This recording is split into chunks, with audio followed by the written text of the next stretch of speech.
ಸ್ನೇಹಿತರೆ, ಮೀಡಿಯಾ ಮಾಸ್ಟರ್ಸ್ಗೆ ಸ್ವಾಗತ ಸುಸ್ವಾಗತ.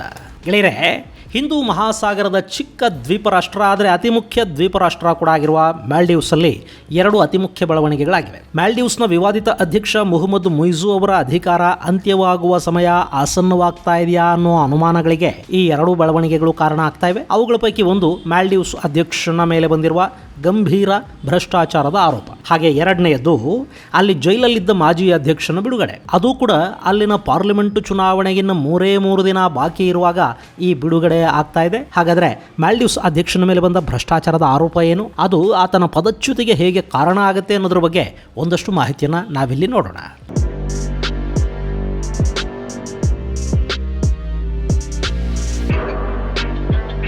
ಗೆಳೆಯರೆ, ಮಾಲ್ಡೀವ್ಸ್ ಇದು ಇತ್ತೀಚೆಗೆ ತುಂಬಾ ಸುದ್ದಿಯಲ್ಲಿರುವ ದ್ವೀಪ. ಅದಕ್ಕೆ ಕಾರಣ ಅಲ್ಲಿನ ಹೊಸ ಅಧ್ಯಕ್ಷ ಮುಯ್ಜು. ಚೈನಾ ಬೆಂಬಲಿತ ಅಧ್ಯಕ್ಷ ಅನ್ನಿಸಿಕೊಂಡಿರುವ ಮುಯ್ಜು ಮಾಲ್ಡೀವ್ಸ್ ಅಧ್ಯಕ್ಷ ಆಗಿದ್ದೇ ಒಂಥರ ಅದೃಷ್ಟದ ಮೇಲೆ. ಅಲ್ಲಿ ಮಾಜಿ ಅಧ್ಯಕ್ಷ ಅಬ್ದುಲ್ಲಾ ಯಾಮೀನ್ ಚೈನಾದ ಬೆಂಬಲದೊಂದಿಗೆ ಮತ್ತೆ ಅಧಿಕಾರಕ್ಕೆ ಬರೋದಕ್ಕೆ ಪ್ರಯತ್ನವನ್ನು ಪಡ್ತಾ ಇದ್ದ.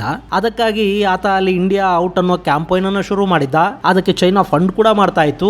ಆದರೆ ಈ ಅಬ್ದುಲ್ಲಾ ಯಾಮೀನ್ ಮೇಲೆ ಒಂದಷ್ಟು ಭ್ರಷ್ಟಾಚಾರದ ಪ್ರಕರಣಗಳು ಬಾಕಿ ಇದ್ವು. ಈತ ಅಲ್ಲಿನ ದ್ವೀಪವೊಂದರಲ್ಲಿ ಟೂರಿಸಂ ಅನ್ನ ಅಭಿವೃದ್ಧಿಪಡಿಸೋದಕ್ಕೆ ಸುಮಾರು $10 ಲಕ್ಷ ಲಂಚ ಪಡೆದಿದ್ದ ಅನ್ನೋ ಆರೋಪದ ಮೇಲೆ ಅಬ್ದುಲ್ಲಾ ಹಾಗೂ ಅಲ್ಲಿನ ವ್ಯಾಪಾರೋದ್ಯಮಿ ಯೂಸುಫ್ ನಯೀಮ್ ಇಬ್ಬರ ಮೇಲೆ ಕೂಡ ಒಂದು ಪ್ರಕರಣ ದಾಖಲಾಗಿತ್ತು. ಆ ಬಗ್ಗೆ ವಿಚಾರಣೆ ನಡೆಸಿದ ಅಲ್ಲಿನ ಕೆಳ ನ್ಯಾಯಾಲಯ ಅಬ್ದುಲ್ಲಾ ಯಾಮೀನ್ ಹಾಗೂ ಯೂಸುಫ್ ಇಬ್ಬರಿಗೂ ಜೈಲು ಶಿಕ್ಷೆಯನ್ನು ವಿಧಿಸಿತು. ಈ ಮಾಜಿ ಅಧ್ಯಕ್ಷನಿಗೆ 11 ವರ್ಷಗಳ ಜೈಲು ಶಿಕ್ಷೆ ಘೋಷಣೆ ಮಾಡಲಾಯಿತು. ಹೀಗಾಗಿ ಈತ ಅಧ್ಯಕ್ಷೀಯ ಚುನಾವಣೆಗೆ ಸ್ಪರ್ಧಿಸುವ ಅವಕಾಶವನ್ನು ಕಳ್ಕೊಂಡ. ಪಾಪ ಚುನಾವಣೆಗೆ ಎಲ್ಲ ಸಿದ್ಧತೆಗಳನ್ನು ಮಾಡಿಕೊಂಡಿದ್ದ.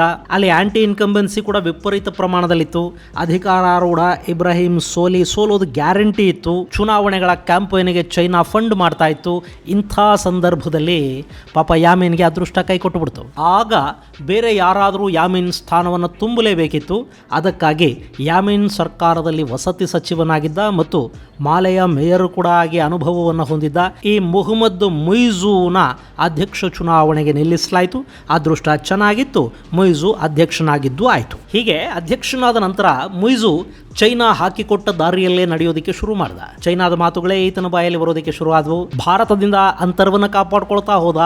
ಭಾರತೀಯ ಸೇನಾಪಡೆಯ ಯೋಧರು ಮಾಲ್ಡೀವ್ಸ್ನಲ್ಲಿದ್ರಲ್ಲ, ಅವರನ್ನು ಅಲ್ಲಿಂದ ವಾಪಸ್ ಕರೆಸ್ಕೊಳ್ಳಿ ಅಂತ ಭಾರತದ ಮೇಲೆ ಒತ್ತಡ ಹೇರೋದಕ್ಕೆ ಶುರು ಮಾಡ್ದ. ಭಾರತದ ಹೆಸರು ಹೇಳದೇನೆ ದೊಡ್ಡ ದೇಶ ನಮ್ಮ ಮೇಲೆ ಬುಲ್ಲಿಂಗ್ ಮಾಡ್ತಾ ಇದೆ ಅಂತ ಆರೋಪ ಮಾಡ್ದ. ಹಿಂದೂ ಮಹಾಸಾಗರ ಅನ್ನೋದು ಯಾವುದೋ ಒಂದು ದೇಶದ ಆಸ್ತಿ ಅಲ್ಲ ಅಂತ ಹೇಳ್ದ.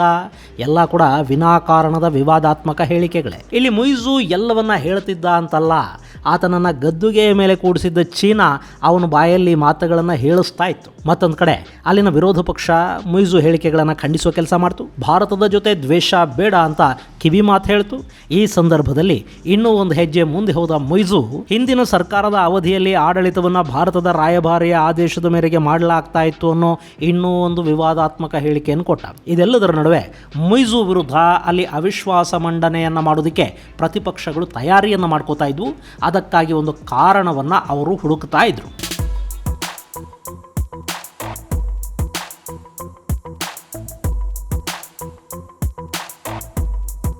ಗೆಳೆಯರೆ, ಈ ಮಾಲ್ಡೀವ್ಸಲ್ಲಿ 2 ಚುನಾವಣೆಗಳು ನಡೆಯುತ್ತವೆ. ಒಂದು ಅಧ್ಯಕ್ಷ ಚುನಾವಣೆ, ಇನ್ನೊಂದು ಅಲ್ಲಿನ ಪಾರ್ಲಿಮೆಂಟ್ಗೆ ಅಂದರೆ ಮಜ್ಲಿಸ್ಗೆ ನಡೆಯುವ ಚುನಾವಣೆ. ಇಲ್ಲಿ ಸದ್ಯಕ್ಕೆ ಪರಿಸ್ಥಿತಿ ಹೇಗಿದೆ ಅಂದರೆ ಅಲ್ಲಿನ ಮಜ್ಲಿಸ್ನಲ್ಲಿ 81 ಮಂದಿ ಚುನಾಯಿತ ಸಂಸದರಿದ್ದಾರೆ. ಆ ಪೈಕಿ ಆಡಳಿತಾರೂಢ ಮೈತ್ರಿಕೂಟ ಅಂದರೆ ಮುಯ್ಜು, ಅಬ್ದುಲ್ಲಾ ಯಾಮೀನ್ ಮುಂತಾದವರ ಮೈತ್ರಿಕೂಟದಲ್ಲಿರೋದು ಬರೀ 20 ಸದಸ್ಯ ಬಲ ಮಾತ್ರ. ಉಳಿದಂತೆ ವಿರೋಧ ಪಕ್ಷಗಳ ಒಕ್ಕೂಟದಲ್ಲಿ 54 ಮಂದಿ ಸದಸ್ಯರಿದ್ದಾರೆ. ಉಳಿದವರು ಎರಡೂ ಕೂಟಗಳನ್ನು ಸೇರದೆ ತಟಸ್ಥವಾಗಿದ್ದಾರೆ. ಹೀಗಾಗಿ ಇಲ್ಲಿ ಅಧ್ಯಕ್ಷನಿಗೆ ಸಂಸತ್ತಿನಲ್ಲಿ ಬಹುಮತ ಇಲ್ಲ. ಇನ್ನು ಮಾಲ್ಡೀವ್ಸ್ ಸಂಸತ್ತಿನ ಅವಧಿ ಕೂಡ ಮುಕ್ತಾಯವಾಗ್ತಾ ಇದೆ. ಅದಕ್ಕೆ ಏಪ್ರಿಲ್ 21 ಭಾನುವಾರ ಮತದಾನ ಕೂಡ ನಡೆಯುತ್ತೆ. ಇದೇ ಸಂದರ್ಭದಲ್ಲಿ ಅಲ್ಲಿನ ಅಧ್ಯಕ್ಷ ಮುಯ್ಜು ವಿರುದ್ಧ ಭ್ರಷ್ಟಾಚಾರದ ಆರೋಪಗಳು ಕೇಳಿಬರುವುದಕ್ಕೆ ಶುರುವಾಗಿವೆ. ಈ ಆರೋಪಗಳು ಕೂಡ ಬಹಿರಂಗಗೊಳ್ತಾ ಇರುವುದು ಅಲ್ಲಿನ ಇಂಟೆಲಿಜೆನ್ಸ್ ಹಾಗೂ ಪೊಲೀಸ್ ವರದಿಯೊಂದು ಟ್ವಿಟ್ಟರ್ ಮೂಲಕ ಲೀಕ್ ಆದ ಕಾರಣಕ್ಕೆ.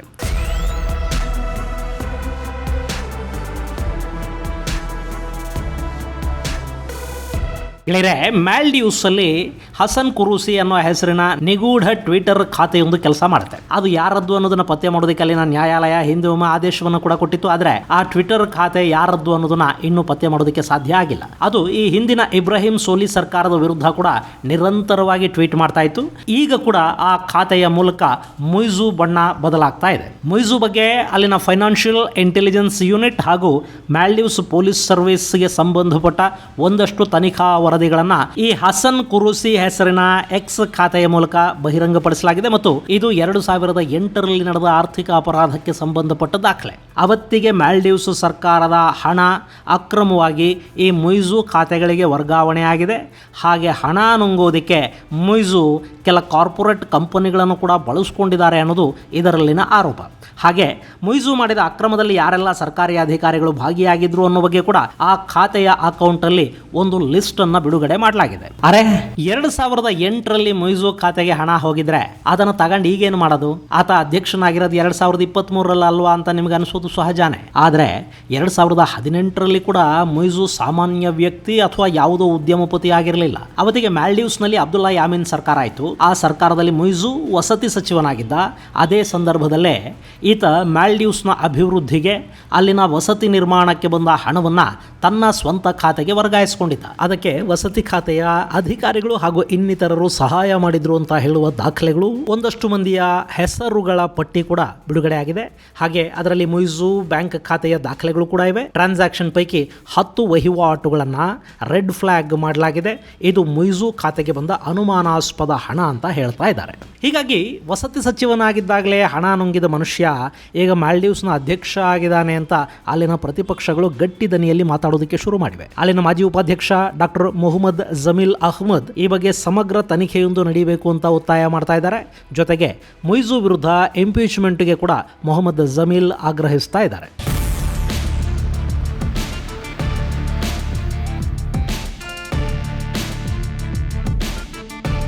ಕೆಳಗೆ ಮಾಲ್ಡೀವ್ಸ್ ಅಧ್ಯಕ್ಷನ ಆಯ್ಕೆ ಹೇಗಾಗುತ್ತೆ ಅನ್ನೋದು ನಿಮಗೆ ಈ ಹಿಂದೆ ಹೇಳಿದ್ದೆ. ಅಲ್ಲಿ ಅಮೆರಿಕಾದಲ್ಲಿ ನಡೆದ ಹಾಗೇನೆ ಜನ ನೇರವಾಗಿ ಮತ ಚಲಾಯಿಸುವ ಮೂಲಕ ತಮ್ಮ ಅಧ್ಯಕ್ಷನನ್ನ ಆಯ್ಕೆ ಮಾಡ್ಕೋತಾರೆ. ಇಲ್ಲಿ ಆಯ್ಕೆಯಾಗುವ ಅಭ್ಯರ್ಥಿ ಒಟ್ಟು ಮತದಾನದಲ್ಲಿ 50% ಹೆಚ್ಚು ಮತಗಳನ್ನು ಪಡಿಬೇಕು. ಇನ್ನು ಚುನಾವಣೆಯಲ್ಲಿ 2ಗಿಂತ ಹೆಚ್ಚು ಮಂದಿ ಸ್ಪರ್ಧಿಸಿ ಮತಗಳು ಹಂಚಿಕೆಯಾಗಿ ಯಾರಿಗೂ 50% ಮತ ಬರಲಿಲ್ಲ ಅಂತ ಇಟ್ಕೊಳ್ಳಿ. ಆಗ ಯಾರು ಹೆಚ್ಚು ಮತ ತಗೊಂಡಿರ್ತಾರೋ ಅವರಿಬ್ಬರು ಕಣದಲ್ಲಿರ್ತಾರೆ. ಅಲ್ಲಿ ಮತ್ತೊಂದು ಸುತ್ತಿನ ಚುನಾವಣೆ ಅವರಿಬ್ಬರ ನಡುವೆನೇ ಆಗುತ್ತೆ. ಅಲ್ಲಿ ಯಾರಾದರೂ ಒಬ್ಬರು ಮಾತ್ರ 50% ಮತ ತಗೊಳ್ಳೋದಕ್ಕೆ ಸಾಧ್ಯ ಆಗುತ್ತೆ. ಅಂಥವರನ್ನ ವಿಜೇತ ಅಂತ ಘೋಷಿಸ್ತಾರೆ. ಹೀಗೆ ಅಧ್ಯಕ್ಷನನ್ನೇನೋ ಆಯ್ಕೆ ಮಾಡಲಾಗತ್ತೆ. ಅವನ್ ನಾಳೆ ಬೇಡ ಅನ್ಸಿದ್ರೆ ಅವನನ್ನು ಇಳಿಸೋದು ಹೇಗೆ? ನಮ್ಮಲ್ಲಾದ್ರೆ ಪಾರ್ಲಿಮೆಂಟ್ ಇರುತ್ತೆ, ಅಲ್ಲಿ ಆಡಳಿತ ಮತ್ತು ಪ್ರತಿಪಕ್ಷಗಳಿರುತ್ತವೆ.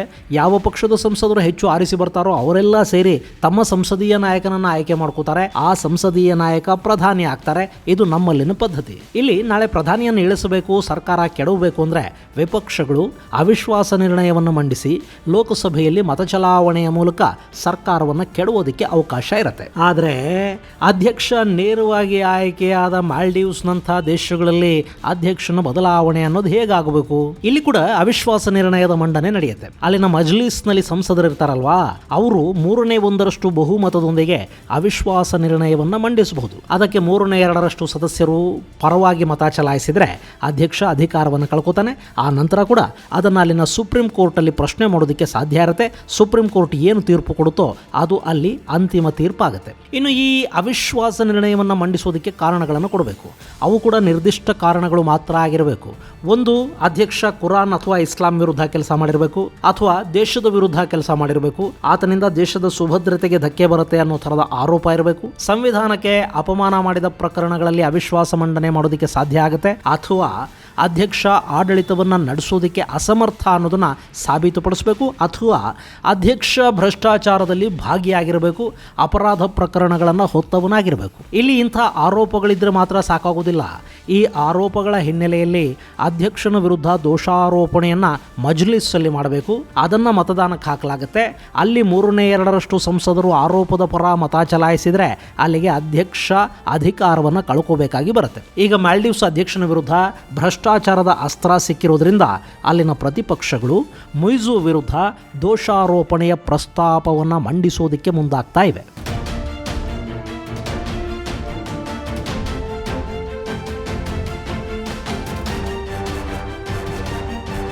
ಇನ್ನು ಇದೇ ಸಂದರ್ಭದಲ್ಲಿ ಮೊಯ್ಜುಗೆ ವರಾನೋ ಶಾಪಾನೋ ಗೊತ್ತಿಲ್ಲದ ಇನ್ನೂ ಒಂದು ಘಟನೆ ಕೂಡ ನಡೆದು ಹೋಗಿದೆ. ಅದೇನು ಅಂದ್ರೆ, ಕಳೆದ ಸರ್ಕಾರದ ಅವಧಿಯಲ್ಲಿ ಭ್ರಷ್ಟಾಚಾರದ ಆರೋಪ ಹೊತ್ತು ಜೈಲು ಸೇರಿದ್ರಲ್ಲ ಮಾಲ್ಡೀವ್ಸ್ನ ಮಾಜಿ ಅಧ್ಯಕ್ಷ ಯಾಮಿನ್, ಆತನನ್ನು ಅಲ್ಲಿನ ಹೈಕೋರ್ಟ್ ಬಿಡುಗಡೆ ಮಾಡಿ ಆದೇಶವನ್ನು ಕೊಟ್ಟಿದೆ. ಕಳೆದ ಸರ್ಕಾರದಲ್ಲಿ ಕೊಡಲಾದ ತೀರ್ಪು ದೋಷಪೂರಿತ ಅಂತ ಹೇಳಿರುವ ಮಾಲ್ಡೀವ್ಸ್ ಹೈಕೋರ್ಟ್ನ 3 ಮುಖ್ಯ ನ್ಯಾಯಾಧೀಶರ ಬೆಂಚು ಯಾಮಿನ್ ಬಿಡುಗಡೆಗೆ ಆದೇಶಿಸಿದೆ ಮತ್ತು ಈ ಸರ್ಕಾರ ಆ ಪ್ರಕರಣದ ಬಗ್ಗೆ ಬೇಕಿದ್ರೆ ಮರು ತನಿಖೆಯನ್ನ ಮಾಡಬಹುದು ಅಂತ ಕೂಡ ಆ ತೀರ್ಪಲ್ಲಿ ನ್ಯಾಯಾಲಯ ಹೇಳಿದೆ. ಗೆಳೆಯರೆ, ಇಲ್ಲಿ ಮೊಯ್ಜುನ ಅಧ್ಯಕ್ಷ ಸ್ಥಾನದ ಅಭ್ಯರ್ಥಿ ಅಂತ ಆಯ್ಕೆ ಮಾಡುವಾಗ ಅಬ್ದುಲ್ಲಾ ಯಾಮೀನ್ ಬಿಡುಗಡೆಗೆ ಮೊಯ್ಜು ಸಹಾಯ ಮಾಡಬೇಕು ಅನ್ನೋ ಕಂಡೀಷನ್ ಕೂಡ ಇತ್ತಂತೆ. ಇಲ್ಲಿ ಮೊಯ್ಜು ಆಯ್ಕೆಯಾಗಿ ಬಂದ ಕೂಡಲೇ ಯಾಮೀನ್ ಜೈಲಿನಿಂದ ಗೃಹ ಬಂಧನಕ್ಕೆ ಶಿಫ್ಟ್ ಆದರು. ಈಗ ಅಲ್ಲಿನ ನ್ಯಾಯಾಲಯ ಕೆಳ ನ್ಯಾಯಾಲಯದ ತೀರ್ಪನ್ನೇ ರದ್ದು ಮಾಡಿ ಯಾಮಿನ್ ಹಾಗೂ ಯೂಸುಫ್ ನಯೀಮ್ ಇಬ್ಬರನ್ನು ಬಿಡುಗಡೆ ಮಾಡ್ತಾ ಇದೆ.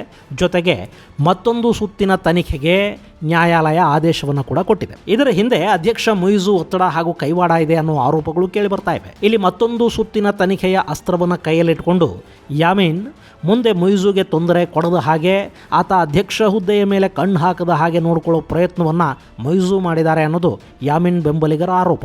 ಈಗಾಗಲೇ ಅಲ್ಲಿ ಲಯನ್ ಈಸ್ ಬ್ಯಾಕ್ ಅನ್ನೋ ಟ್ವೀಟ್ಗಳು ಶುರುವಾಗಿವೆ. ಅಷ್ಟೇ ಅಲ್ಲ, ಈ ಬಿಡುಗಡೆ ಮೊಯ್ಜು ಅಧಿಕಾರಕ್ಕೆ ತೊಂದರೆ ಕೊಡುತ್ತೆ. ಭಾನುವಾರದ ಚುನಾವಣೆಗಳಲ್ಲಿ ಯಾಮೀನ್ ಪಕ್ಷದ ಅಭ್ಯರ್ಥಿಗಳು ಕೂಡ ಆರಿಸಿ ಬರ್ತಾರೆ. ಅಲ್ಲಿ ಈ ಬಾರಿ ಕೂಡ ಅತಂತ್ರ ಪಾರ್ಲಿಮೆಂಟ್ ನಿರ್ಮಾಣ ಆಗುತ್ತೆ.